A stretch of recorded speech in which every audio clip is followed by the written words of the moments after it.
Hello, noon service. You guys awake? You better be. You got to sleep in today. Great to see you guys. Thanks for being here.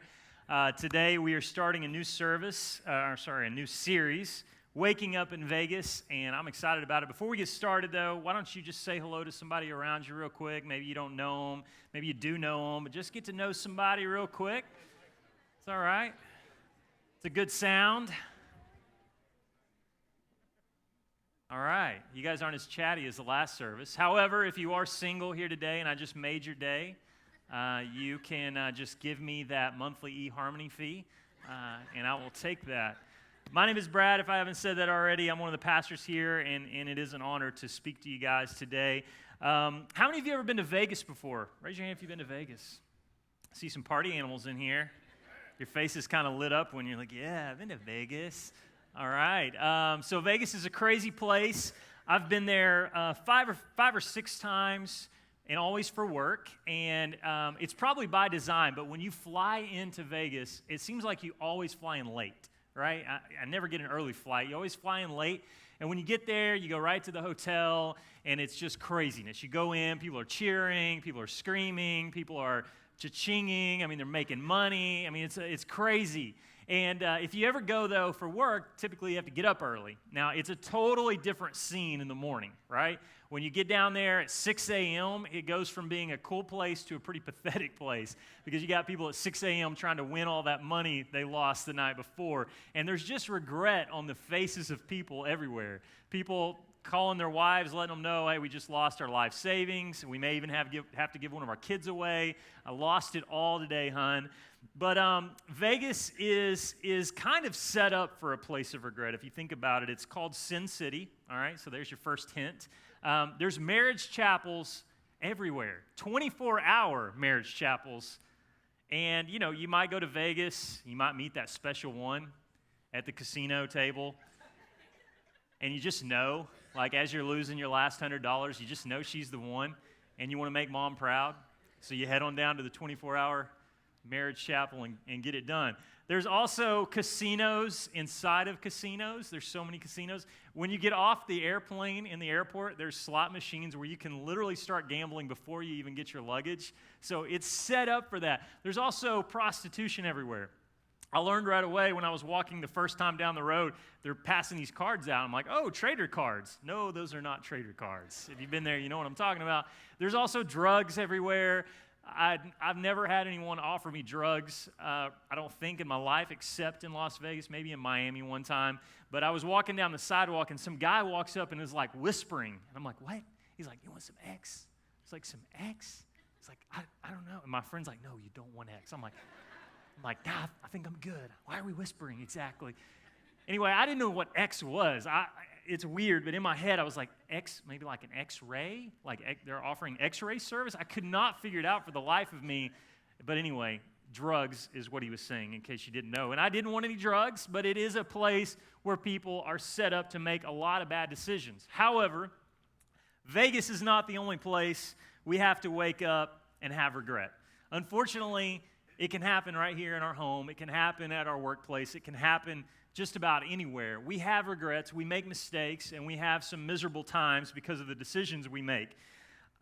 Just like these guys I'm about to show you, though, I want you to leave here making it a permanent declaration that you are done with regret. I want you to regret nothing, okay? It's time for you to regret nothing. It's time for you to have no regrets and no regrets, all right? As I told the second service, these are oxymorons or maybe just morons. There you go. What is regret? It's defined as this: to feel sad or sorry about something you did or did not do. To feel sad or sorry about something you did or did not do. Let me show you something I regret. I regret finding an app on my phone called FaceSwap. Have you guys ever seen that app? So this app is designed where you and another adult look into this camera and it swaps your faces. Now, it's not designed for you to use on your child. That is my wife and child, folks.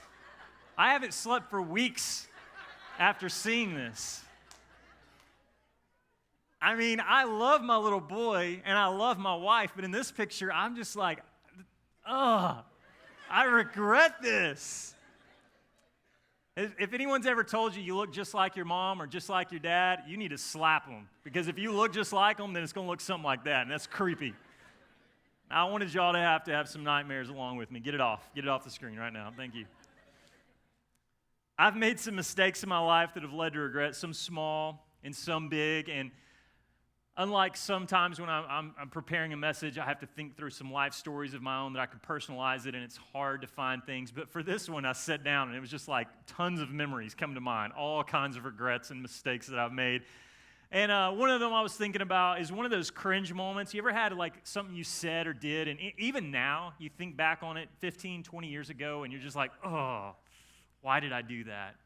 Well, I was working at a fitness center, and they want us to become more personable with our customers, so they encouraged us to learn their names, learn a little bit about them, anything we could. And so one day I decided, all right, I'm going to really, here's my chance. And a lady came in that I knew, and I was kind of getting to know her a little bit. She'd been a few times, and I was like, oh, here's my big window of opportunity. So I stepped up, and I'm like, it's so good to see you today. Hey, I didn't get to ask you the other day, but how far along are you? Now, keep in mind, I'm 20 years old, all right? This didn't happen yesterday. I've learned a few things since then. My wife was 6 months pregnant, and I wouldn't even ask her how far along she was because I'm terrified. That moment haunted me because she kept coming back, right? She comes to the fitness center. It's not one of those you see them and they're a stranger and never again. She kept coming back every day, and I would have to find it, like run to the bathroom again or something. And oh my gosh, it was a terrible moment. Another one that I wanted to share real quick. This is one that's kind of stayed with me for years that my friends from high school still give me a hard time about. I was somewhat of a class clown, not crazy, but I like to be funny and do stupid stuff. And I like to have attention. Let's just be honest. I liked attention, okay? And I was on the track team because my girlfriend was. Why else would I run in circles? Why else would you ever run when there's cars and bicycles even? Even a skateboard would work. But I was on the track team. We would drive up to the University of Arkansas and use their indoor, really nice track facility. And so this day, we're up there. Some of the University of Arkansas track team is in the building, so it's a big deal. And they had the hurdles set up. And I decided now's a great moment for me to impress everyone in the building. So hurdles, you can raise them to different levels, and you can raise them like really high. Like, I don't know why they go that high, but I raised it to this crazy, ridiculous height. And I decided, all right, guys, I'm going to get going because I was pretty fast. So I'm going to run really fast, and I'm going to jump over this, and I'm going to impress everyone because, jumping a hurdle impresses everyone. So I take off in a dead sprint. Yes. I take off in a dead sprint, and my front foot cleared it. My back foot didn't have the same luck. Now, the problem was that the hurdle was facing the wrong way. Okay, they have little legs on them so that they'll easily fall over. But if you run the other way, they won't fall over, no matter how hard you trip over it. So I go into a mid-air flip, and I come down on this surface that's called rubber, that is a kryptonite to your skin, and I go into a full-on slide across this in my little track shorts that are so short girls can't wear them to school, but I can wear them to run in because everybody wants to see that.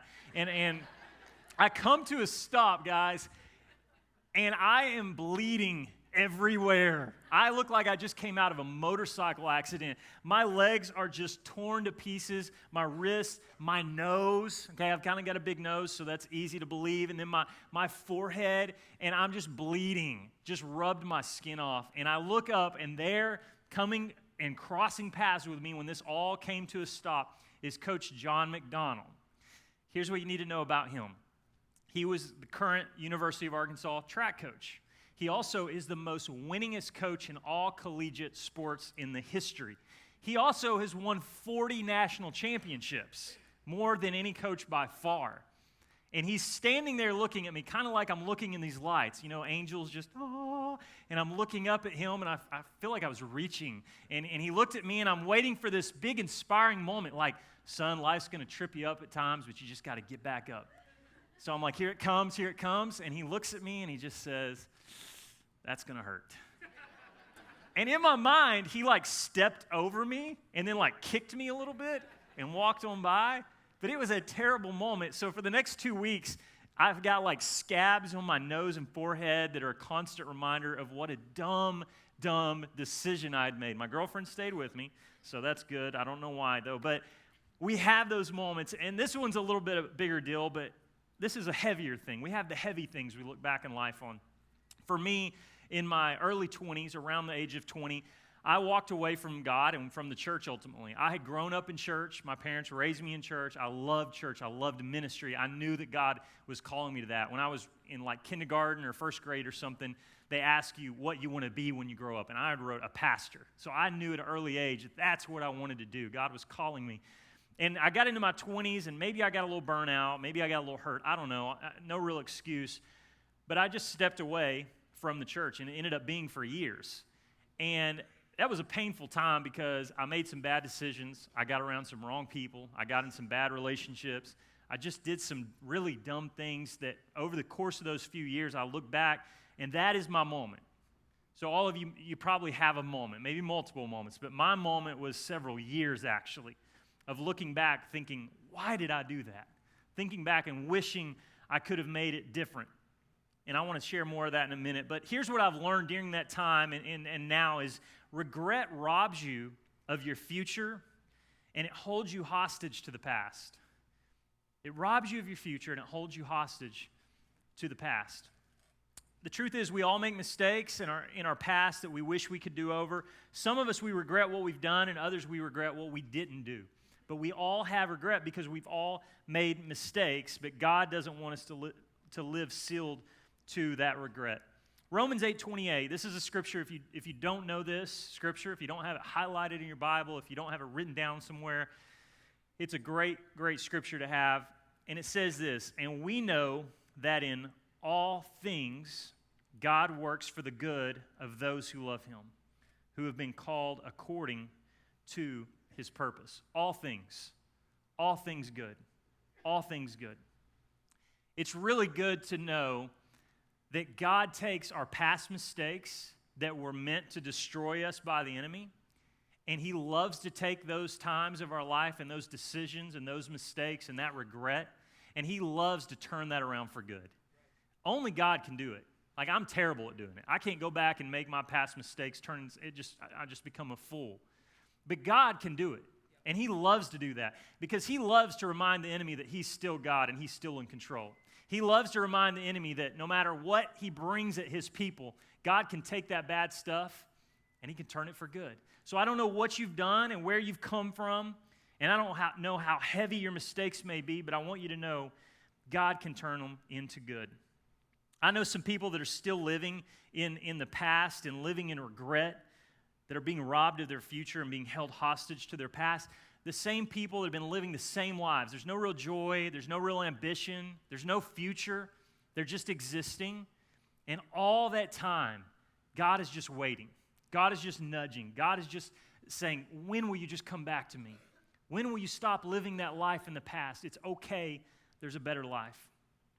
When we live in a state of regret, it causes us to make these statements like this. If only I had done this. If only I hadn't done that. And then it starts to make us think, if we would have made some different decisions, what might our life look like? If I had just done this 20 years ago, 5 years ago, 2 days ago, what might my life look like today? And that's what ends up holding us hostage to the past, because we can't get our mind off of the past in order for God to use us in our future. Regret doesn't have to be a place we live any longer. And for some of you, I kid you not, and I heard some incredible stories of some people that had prayer after service. I want you to know, some of you today need to hear this, and I want you to know that some of you today, you're going to learn that you don't have to live a life of regret anymore. You don't have to live hostage to the past anymore. And I want to share a few things with you to help you with that. I'm reminded of a guy named Peter in the Bible who experienced regret really greater than any of us. Peter was a guy that Jesus found. He was a fisherman. He followed Jesus, became a disciple. They had a really great relationship. They were very close, very good friends. And they lived life side by side, doing ministry together, Jesus teaching him and showing him just like he does us, just walking with him and teaching him day after day. Later on, Jesus is going to be facing the cross soon, and he knows that he's going to die. And he has this Last Supper. Maybe you've read about it in the Gospels before, but he knows that his time has run out. He knows it's coming, so he has all his disciples together, and they're sitting around talking, and of course, Jesus probably feeling the weight of what's coming. The disciples are sitting around, and they're discussing who's the greatest of the disciples, who's the greatest in the kingdom. And Jesus kind of finally puts them at a stop, and he tells Peter this. He says, Peter, I want you to understand that before you hear the rooster crow twice, you're going to have denied me 3 times. Peter gets a little defensive maybe and says, that can't be true, Jesus, because you have to understand, I would go to prison for you, and I would even die for you, Jesus. I would even die for you. Well, Jesus does end up getting arrested. Peter ends up kind of following them, trying to figure out what's going on, what are they doing with Jesus. And while this is all happening, he gets noticed by several different people who say, hey, weren't you with Jesus? And he's like, no. Fear begins to come over him. He's terrified of the unknown. Jesus isn't by his side in his mind, so he's scared. So then a second time he says no. A third time he says no. Finally he curses and says, I don't know this man. Leave me alone. Suddenly we read in Mark 14:72, right after this happened, immediately the rooster crowed a second time. Then Peter remembered the word Jesus had spoken to him. Before the rooster crows twice, you will disown me 3 times. And he broke down and he wept. Imagine how he must have felt in that moment as soon as he's reminded that Jesus called him on this. Imagine how he must have felt reminded that he even told Jesus, Jesus, I would die for you. I would go to prison for you. Yet just when he gets questioned, do you know Jesus? He says, no, I don't even know the guy. Then Jesus is crucified. Imagine how he must have felt at that point. Then they bury him. Imagine the turmoil he must have felt and the regret of denying that he even knew his best friend. Not just his best friend, his Savior. And then for the next 3 days, Jesus is in a grave, and he must have felt terrible. He must have felt awful thinking, I denied him.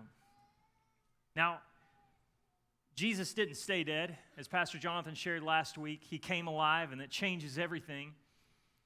And sometime later, Jesus is going to be ascending into heaven, and one of the last conversations he has is with Peter. And I pick it up in John 21, verse 7. Then the disciple who Jesus loved said to Peter, it is the Lord. As soon as Simon Peter heard him say, it is the Lord, he wrapped his outer garment around him, for he had taken it off and jumped into the water. The third time he said to him, Simon, son of John, do you love me? I'm jumping to verse 17. So 3 times, this is the third time, he says to Simon, son of John, do you love me? Peter was hurt because Jesus had asked him a third time, do you love me? He said, Lord, you know all things, so you know I love you. And Jesus has a strange response. He says, okay, if you love me, after asking him 3 times, he says, feed my sheep. Now, when I first heard that, I remember thinking, was this like a guilting thing? Like, kids, do you love me? Kids, do you love me?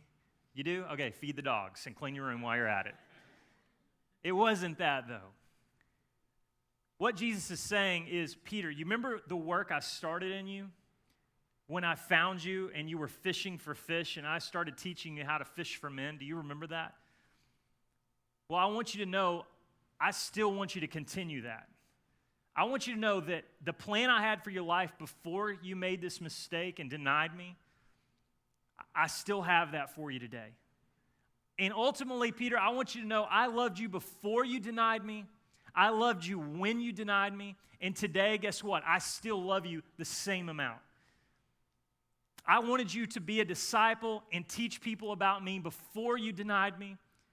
I wanted you to be a disciple and teach people about me when you were denying me. And today, I still have that same plan for your life. Jesus knows he's about to ascend into heaven, and he's basically telling Peter, we don't have any time for you to stay miserable living in the past because we have a way, way bigger future for you to get a hold of. I believe Jesus is saying the same thing to you today. In fact, I know he is. In fact, I know Jesus is saying to everyone in the room, including me, we can't keep dwelling on the past, or we're never going to get the future that God has promised for you. It's time to step out of that. It's time to let those chains be broken and to move in and step into all God has for your life. I love 2 Corinthians 7:10. It says this, "Godly sorrow brings repentance that leads to salvation and leaves no regret. But worldly sorrow brings death." Today, I want us just to own up to our past. I want us to own up to those mistakes, those things that may be driving you nuts, those if I would have, what ifs, all those different things that you can think to get us back in the past. Let's just own up to them for a moment, and let's allow God to change our mindset for just the next 10 minutes. Are you on board with that? All right, great. 4 ways to get you out of Vegas. 4 ways to get you out of Vegas. To stop living in the past, to stop waking up thinking, what if, and hating the regret that you have and the misery. 4 ways. Number 1 is this, really receive God's forgiveness. This is the most important one. If you're taking notes, write this down. Really receive God's forgiveness. Here's what I mean by that. My wife and I have been married for a few years, and we got engaged in New York City on top of 30 Rock, and it was an incredible day, an amazing planned out thing on my part. And I did an incredible job, I'm just going to be honest. Not really. I mean, it was cool. But I got on my knee. I got this ring out. I presented it to her, and she responded with yes, yes, yes. And we hugged, and we cried, and we laughed. Then she laughed, and I cried. I don't know. It was just lots of crying on my part. I don't know why. But it was just an awesome moment. And we started immediately moving to the future. Like, honestly, that was the last day we were in New York. We were with a group of people. We were there. We went from there to the airport. The whole airplane ride home, all we were talking about was our wedding, who's going to be in it, what's our honeymoon going to be like, all this stuff. We were planning the future. And that's a lot like God in forgiveness. When He comes to you, or when you come to Him, rather, and say, will you forgive me? His response is not maybe. I mean, my wife did not take the ring and say, are you sure you want to give this to me? My wife didn't say, well, let me hang on to it for a few days, and you let me know if you still want to do this in a couple of days. Absolutely not. It was an exciting, awesome moment. That's how it is when we go to Him in forgiveness. He doesn't hold it from you. He doesn't keep it from you. He doesn't say, well, if you'll go get your life right, then maybe. He says, just as you are right now, I forgive you. Now let's move to the future. Let's start making plans right now. What are we going to do tomorrow? Here, let me tell you something I've been wanting to tell you for weeks. If you would just have received my forgiveness, we could have started talking about this, but we're here now, so let's do it. We have to receive His forgiveness. Stop asking Him to forgive you for the same things you've been asking for 10, 15, 20 years. His answer was yes then. His answer is yes today. When we say yes, we're saying the cross matters. When we say no, or when we have to ask over and over, it's us saying the cross wasn't big enough for my sin. But let me tell you, it was, and it is. So whatever you're dealing with, give it to Him today and be done with it. Sometimes we struggle to receive forgiveness because we struggle to forgive others. Sometimes we struggle to receive His forgiveness because others haven't forgiven us. And we've lived in that life and in that culture, and it's hard for us. But His ways are higher than our ways. His thoughts are higher than our thoughts. And today, He says yes to you. Really receive His forgiveness. Micah 7:18 says, where is the God who can compare with you? Wiping the slate clean of guilt, turning a blind eye, a deaf ear to the past sins of your purged and precious people. It's Christ's pleasure to say yes to you today. Number 2 is this, eliminate the if-only thoughts. Eliminate the if-only thoughts. Has anybody ever seen the movie Napoleon Dynamite? Those that laughed absolutely have seen it. If you haven't, do yourself a favor and go see it. There's a guy in that movie named Uncle Rico. You guys know Uncle Rico? There he is. What a good-looking guy. I love that shirt. Uncle Rico, he's like a 40, 45-year-old man in this movie, and all he can do is talk about back in 82. If I could just go back to 82, we'd have won state. Back in 82, I could throw a football a quarter mile. He's just always living in the old life. If only I could go back. If only I could go back. Some of us are living life in 82. You get together with some friends and all they want to talk about is, you remember that one time? And you're like, yeah, but that's over, man. We can't do that again. I have several friends of mine that we were all good buddies, and we were all single in most of our 20s. And when we get together, it's easy for us to reminisce, but we don't stay there. We're never like, man, we ought to all get divorced and go back and get an apartment together. We don't do that. We don't do that. We have to get out of that mindset. You can't go back to 82. I remember a story I heard a few years ago about a group of coworkers who all went in together and got a lottery ticket. And they won. And they won a lot of money. And I was thinking about the story we don't hear. What about the coworkers who they came up and like, hey, John, man, you want to jump in on this lottery ticket? And John's like, nah, man, I'm good today. Or someone else that was maybe on their phone and they didn't even quite hear them and they just kind of, just getting them away. And then what must have it had been like to come into work that day after they won and none of them came to work because they're on their private islands, right? How awful must that have been for those that are sitting there in those empty chairs, are reminders of the regret. If I could just go back, I would have said yes. It must have been a horrible thing. Now, I don't know if it was a lottery ticket for you. For me, it was in my 20s, like I said. If I could just go back, and that's something that drove me nuts for a long time. But we have to finally eliminate those thoughts. We have to finally understand God's plan for our life is not us going back and fixing something. His plan is always for the future. His plan is always for the now. But we're not going to go back and change or fix anything. I love Colossians 3:2. It says this, set your minds on things above, not on earthly things. Here's what I've learned. Most of our if-only thoughts are about, if I could go back and do this, then I would have this. I would have the perfect marriage. I would have that truck or that perfect career or all that money. A lot of the things we want to go back and change it's stuff. But guess what? You can't take any of that stuff with you. The only thing you could take with you when you leave this world is you can ultimately take your family and you can take your friends. That's all you can take with you. So set your minds on things above and not on the earthly things. The third thing is turn your regret into motivation. Turn your regret into motivation. Like I said, in my 20s, I made some mistakes, to put it lightly. I just walked away from God, and I have a lot of reasons why I did that, but they're not good reasons. But I knew at an early age I wanted a family. I knew at an early age I wanted to have kids. My brother and sister are older than me, and when I was a teenager, they had little kids, and I loved it, man. I just knew I was going to be a great dad. People always tell me, like, man, you're going to be a great dad one day. So I knew, hey, I had my life planned out. I'm going to be married by 21. I'm going to have kids by 22, have another kid by 23, have another, have 14 kids. It's going to be great. I'm going to pastor a church or be in ministry. I had all these plans. And I watched over the years my peers who were at the same level of me, the guys I went to camp with, the guys I grew up doing ministry with. I watched how their lives, because they didn't step away from the church, I see how their lives, they got to have all the things I wanted. They got the family. They had the kids. Some were pastoring. Some were leading big ministries and doing big things.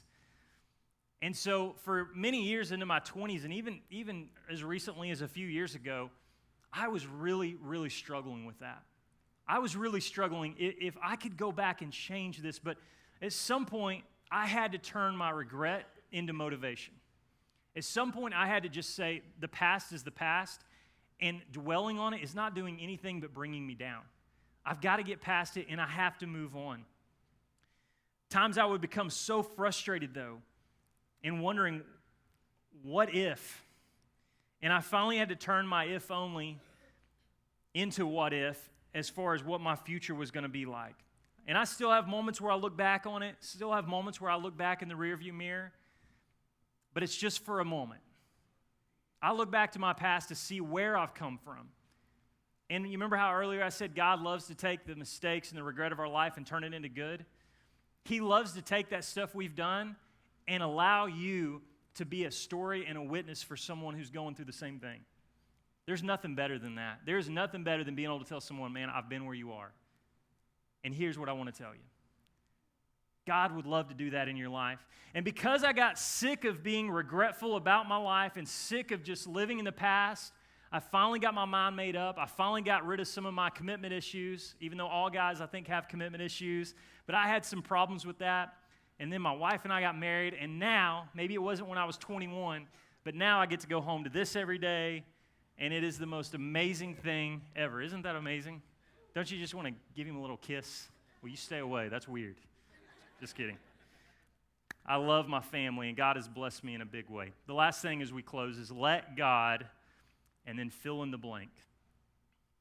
I want you to fill in the blank. I don't want you to leave here just looking at this piece of paper. Just for the next few moments, I want you, if you didn't get notes, you can write it on your phone. But I want to challenge you all to write something down here. What do you need to let God do in your life? What do you need to let God to do? I can't fill in the blank for you. I can give you some suggestions, but you have to make it personal. Only you know the area you need to let God, and all of us have an area where we need it. But see, the enemy would love for you to leave that blank so that tomorrow is just another Monday of misery, possibly. Tomorrow is just another day where you wake up thinking, if only I had made this choice. But I want to hold you accountable right here and tell you to write something down here. What do you need to let God do in your life? Maybe you need to let God forgive you once and for all, for that mistake you made, for that baggage, for that series of choices you made. Maybe you need to let God into your life completely for once. Maybe you're a control freak and it's hard for you to let God have control of your life. Maybe you need to let Him just completely save you today. What is it for you? What's cool about God is He loves to fix our mess. Man, He loves to fix our messes. So today, I want to encourage you to make your regret available to God. And if I can just help you in some way, step out of over here in the past. Step out of those old regrets and start stepping into the future with God. He designed you on purpose, with a purpose. Whether you're 15 years old or 85 years old in the room, He still has purpose for your life. Regardless of how many years you walked away from Him, it's 50 years or 20 years or 5 years. Just like with Peter, He's saying to you, feed my sheep, man. Get back on track. Know that I've loved you through it all. Know that when you stepped away from me, I was stepping towards you. Know that when you were turning your back on me, I was still standing there with arms wide open saying, I still love you.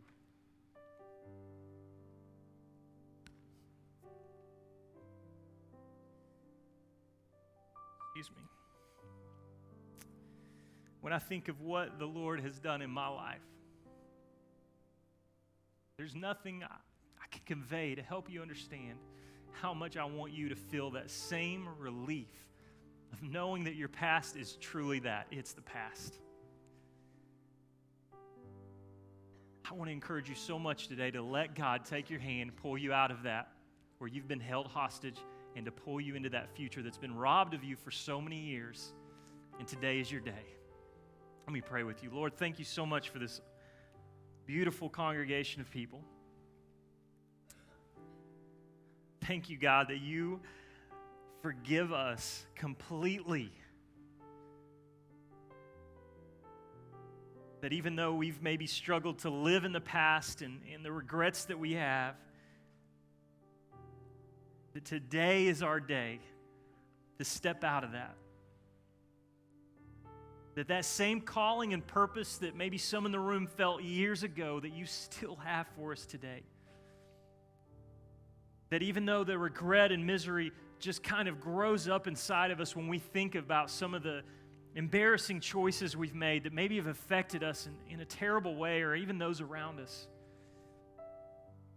that even through that, today again, your answer is yes. that all along you've been just waving us and cheering us on to just come back to you. God, and I thank you that I believe today can be that day for some of these amazing people. As we continue to pray with every eye closed, I'm going to take a moment just to say, if today you would like to be your day where you just give it all to Him, where you just completely give Him control. Maybe you're saying yes to Jesus for the very first time, or maybe you've been struggling so much and it's been so long you can't remember the last time you truly gave your life over to Him. If today is your day, I want to pray for you. And I'm just going to ask you to lift your hand in the air. No one's looking around but me. I'm not going to ask you to come down. I just want to know who I'm praying for. If that's you, would you lift your hand right now where I can see it? Lift them high. Lift them high. Thank you. Thank you. Awesome. Hands all over the room. Anybody else want to join these? I want to pray for you. Today is your day.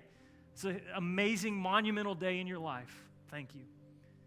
You can put your hands down. Pray this prayer with me. Lord, thank you so much for this moment. God, what an honor and a privilege it is for me to pray for those that have lifted their hand and said yes to you today. God, because everything that we do here at North Rock, every hour, every moment, every week that we spend is for this moment, for people to know you. God, thank you that years ago when I walked away from you, that when I came back, Lord, you led me back on this path to where I am in this very moment, helping people say yes to you. And God, I pray for those hands that were raised, that they would know that you're going to do the same thing in their lives, in their world, in their own special way, God. That by saying yes to you, we're stepping on and into a journey with you that is unlike anything we could ever experience. So we confess today that you are the Lord of our life. That you are the Lord of everything we do. And we give you complete control. And we're going to leave here like we've never left here before. We're going to leave in a brand new way, completely cleansed of our sins, and giving you complete control of our lives. And I thank you, Jesus, in your precious name. Amen. Would you guys give a big hand to those that lifted their hand? Thank you so much for listening with me today.